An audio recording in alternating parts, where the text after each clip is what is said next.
네, 잠시 입장에 있겠습니다.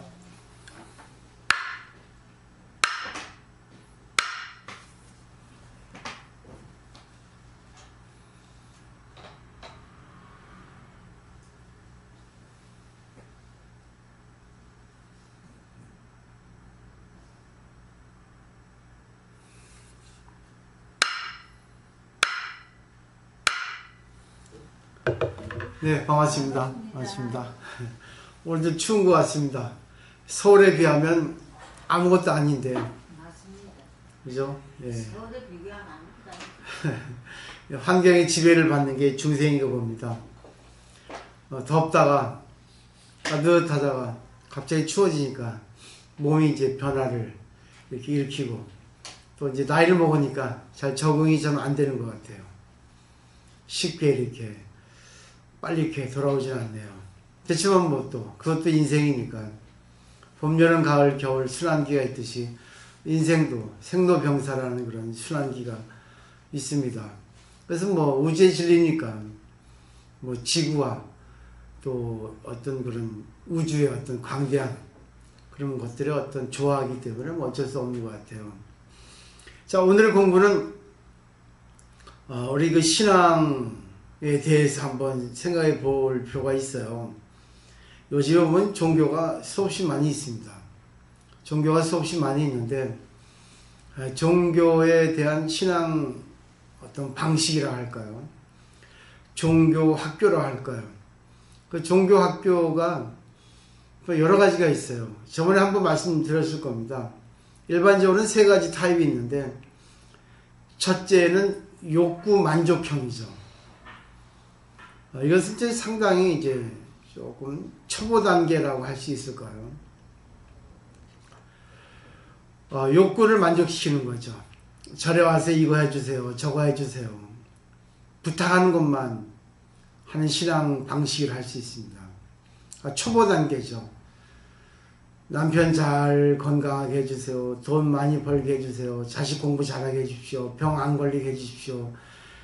자기 원하는 것만 부처님에게, 신에게 그냥 바라는 것만 하는 그런 신앙 방식이죠.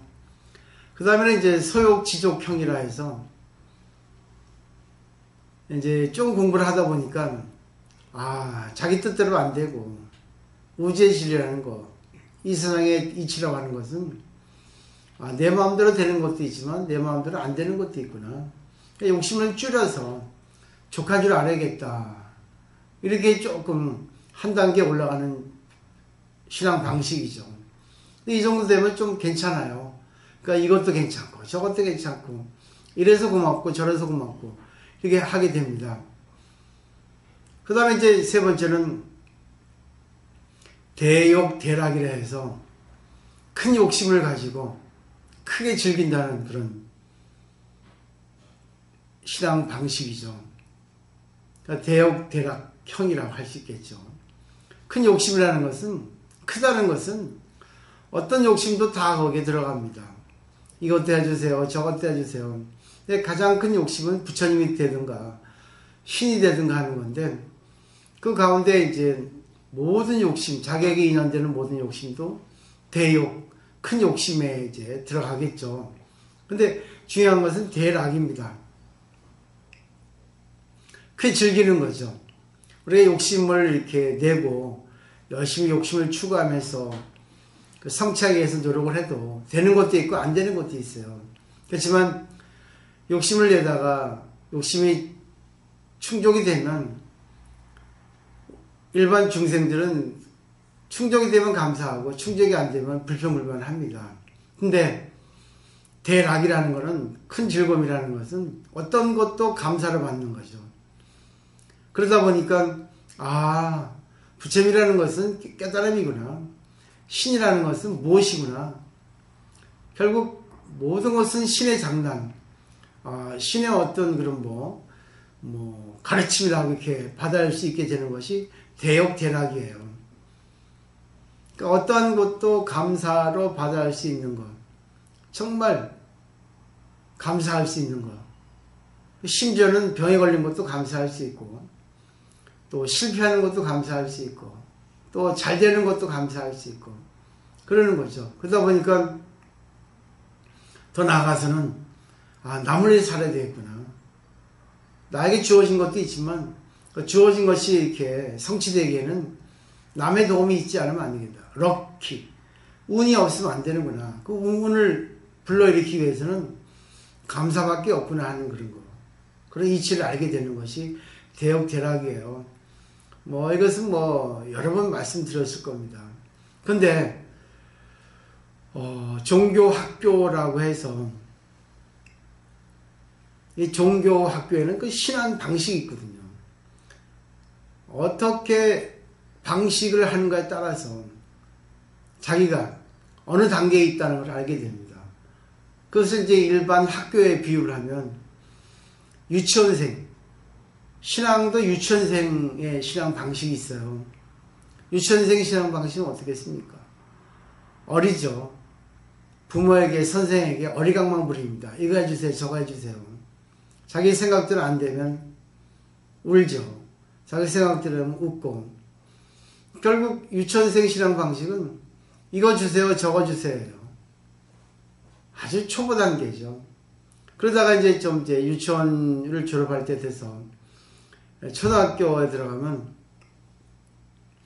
초등학교 신앙 방식이 있어요. 초등학교 들어가면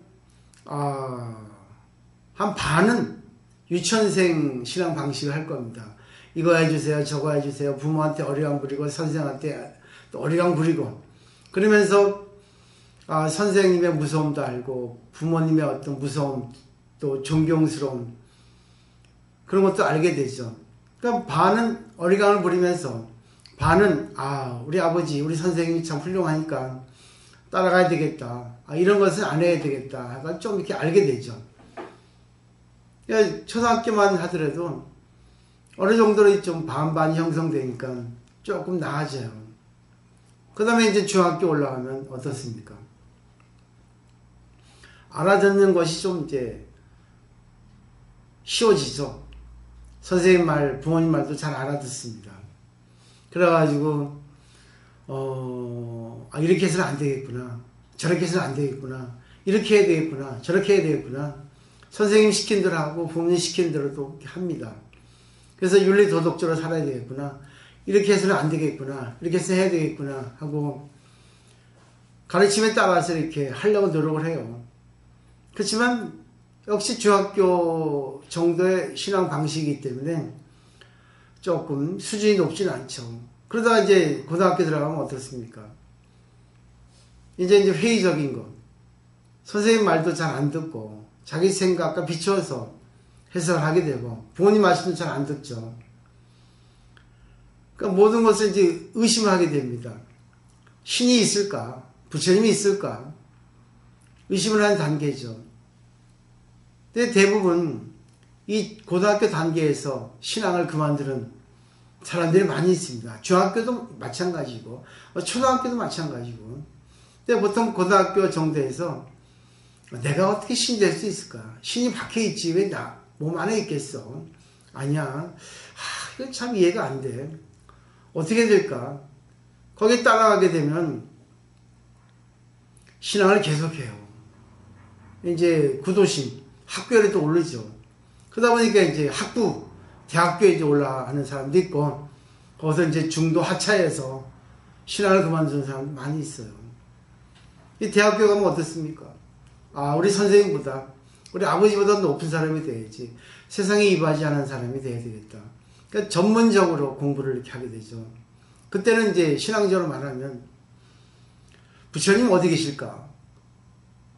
신은 어디 계실까? 아니야. 내 마음속에 있는 거 틀림없을 거야. 내 마음속에 부처를 찾아보자. 내 마음에서 신을 찾아보자. 역시 대학교예요. 전문과 아니에요. 열심히 공부를 합니다.